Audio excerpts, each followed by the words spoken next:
நரசிம்மர் வழிபாட்டுடைய சிறப்பு தகவல்கள். நரசிம்மரை தொடர்ந்து மனம் ஒன்றி வழிபட்டு வந்தால் எதிரிகளை வெல்லும் பலம் கிட்டும். நரசிம்மரை உபாசன தெய்வமாக ஏற்றுக்கொள்பவர்களுக்கு 8 திசைகளிலும் புகழ் கிடைக்கும். நரசிம்ம அவதாரம் காரணமாகவே மறந்து போன வேதங்களும் பொருள் புரியாத மொழிகளும் விடுபட்ட யாகங்களும் சாதாரண நிலை நீங்கி உயர்நிலையை பெற்றன. 108 திவ்ய தேசங்களில் சிங்கவேல் குன்றம் என்பதும் ஒன்று. இத்தலம் மீது பாடப்பட்டுள்ள பதிகங்கள், பாசுரங்கள், செய்திகள் அனைத்தும் நரசிம்ம அவதாரம் மட்டுமே இடம்பெற்றிருப்பது குறிப்பிடத்தக்கது. நரசிம்ம அவதாரத்தின் முதல் குறிப்பு பரிபாடலில் காணப்படுகிறது. நரசிம்மருக்கு நரசிங்கம், சிங்கபிரான், அரிமுகத்து அச்சுதன், சீயம், நரம் கலந்த சிங்கம், அரி, ஆனரி ஆகிய பெயர்களும் உண்டு. திருமாலின் 10 அவதாரங்களில் பரசுராமன், பலராமன் இருவரும் கோபத்தின் வடிவமாக திகழ்பவர்கள். இதனால் அந்த 2 அவதாரங்களும் வைணவர்களால் அதிகம் வணங்கப்படவில்லை. ஆனால் நரசிம்ம அவதாரம் உக்கிரமானதாக கருதப்பட்டாலும் பக்தர்கள் அவரை விரும்பி வணங்குகிறார்கள்.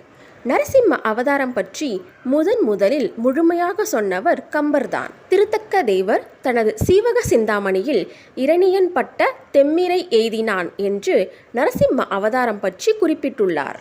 இரணியனின் இரத்தத்தை குடித்ததால் சீற்றம் பெற்ற நரசிம்மரின் இரத்தத்தை சிவன் சரப பறவையாக வந்து குடித்தார்.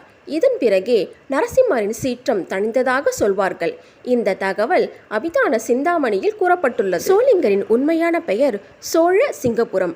நரசிம்மரின் பெருமையை பெயரிலேயே கூறும் இந்த ஊர் பெயரை ஆங்கிலேயர்கள் சரியாக உச்சரிக்க இயலாமல் அது சோளிங்கர் என்றாகி போனது. நரசிம்ம அவதாரத்தை எப்போது படித்தாலும் சரி, படித்து முடித்ததும் பானகம், பழ வகைகள், இளநீர் நிவேதனமாக படைத்து வணங்குதல் வேண்டும். எல்லா பொருட்கள் உள்ளேயும் நான் இருக்கிறேன் என்பதை உணர்த்தவே பகவான் நரசிம்ம அவதாரம் எடுத்தார்.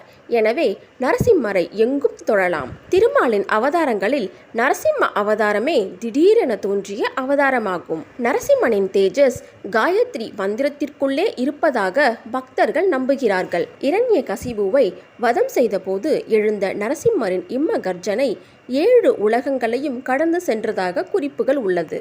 மகாலட்சுமிக்கு பத்ரா என்றும் ஒரு பெயர் உண்டு. இதனால் நரசிம்மனை பத்ரன் என்றும் சொல்வார்கள். பத்ரன் என்றால் மங்களமூர்த்தி என்று அர்த்தம். பகவான் பல அவதாரங்களை எடுத்தாலும் அவனுடைய நாமங்கள் இறுதியில் நரசிம்மரிடத்திலேயேதான் போய் முடியும் என்று கருதப்படுகிறது. சகஸ்ரநாமத்தில் முதலாக நரசிம்ம அவதாரம்தான் இடம்பெற்றுள்ளது.